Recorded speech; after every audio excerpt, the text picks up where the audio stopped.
Donc c'est M. Ababacar Gueye, je suis docteur en droit public, chargé du cours de système politique sénégalais à l'université virtuelle sénégalaise. Donc concernant le cours de système politique sénégalais, c'est un cours qui nous permet d'appréhender essentiellement la disposition des institutions actuelles au Sénégal, voir pourquoi et qu'est-ce qui fait qu'aujourd'hui on a un dispositif institutionnel tel qu'il est actuellement au Sénégal.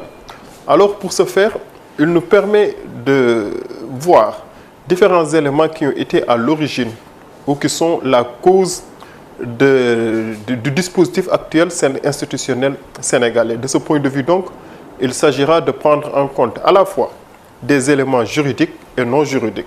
Éléments juridiques qui renvoient essentiellement à des aspects qui sont relatifs au droit constitutionnel, notamment les différentes constitutions du Sénégal en partant de la constitution du 24 janvier 1959 jusqu'à la constitution actuelle, c'est-à-dire celle du 22 janvier 2001, en prenant aussi en compte toutes les différentes lois qui ont eu un impact réel sur les différentes institutions du Sénégal. Et ça nous permettra également de réfléchir sur un thème très controversé concernant la nature du régime politique sénégalais.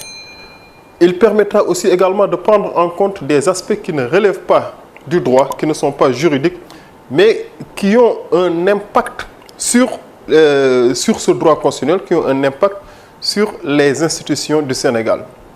Il s'agit donc de questions qui sont relatives à l'environnement social, à l'environnement politique, à l'environnement sociologique, à l'environnement économique, mais aussi à l'environnement culturel. Parce que ces aspects-là, s'ils ne font pas directement référence aux institutions, ont quand même des incidences sur la nature des institutions, ont des incidences sur les différentes interactions entre les différentes institutions du Sénégal.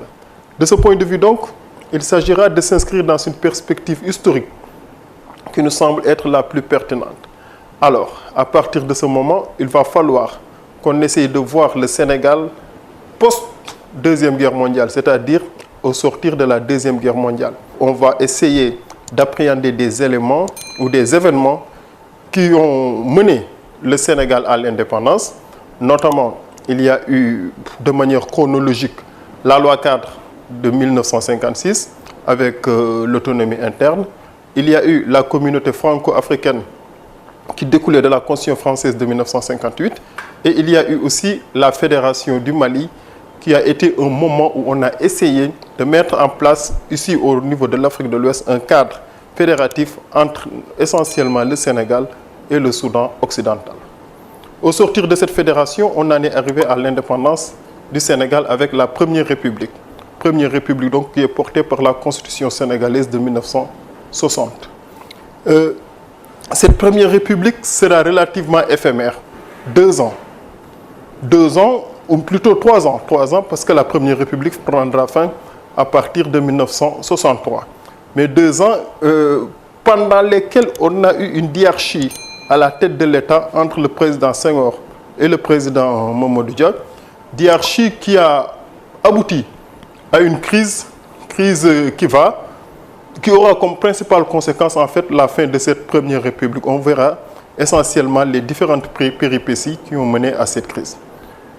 À partir de 1963, on en arrive à la Deuxième République du Sénégal. La Deuxième République qui en termes de temps aura été la plus longue, de 1963 à 2001. La Deuxième République pendant laquelle des acteurs politiques majeurs se seront affirmés et ont joué un rôle essentiel dans le dispositif institutionnel. Mais aussi les différentes institutions ont été mises en place, ont été consolidées à l'occasion de cette Deuxième République. Et Deuxième République qui a connu 2 événements politiques majeurs. Il y a eu une alternance d'hommes en 1980 entre Senghor et Diouf. Et il y a eu une alternance politique, cette fois de système, en 2000 entre le Parti socialiste et le PDS, et essentiellement entre le président Diouf et le président Wade. Deuxième République qui va prendre fin en 2001 avec l'adoption de la Constitution du 22 janvier 2001 qui consacre une Troisième République. Troisième République marquée essentiellement par des moments de rupture, mais aussi par des moments de continuité.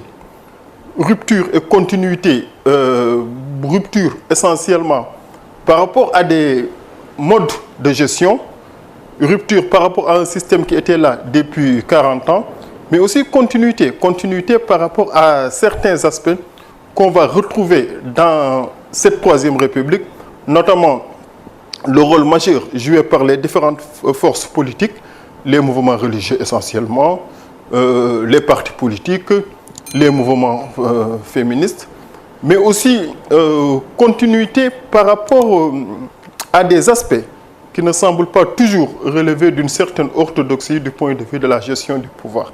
Tous ces éléments, donc, on va essayer de les appréhender et voir aussi l'alternance politique qu'il y a eu au Sénégal, toujours à l'occasion de cette Troisième République, l'alternance de 2012, les péripéties qui ont mené à cette alternance et aussi la gestion du pouvoir au Sénégal depuis cette alternance de 2012.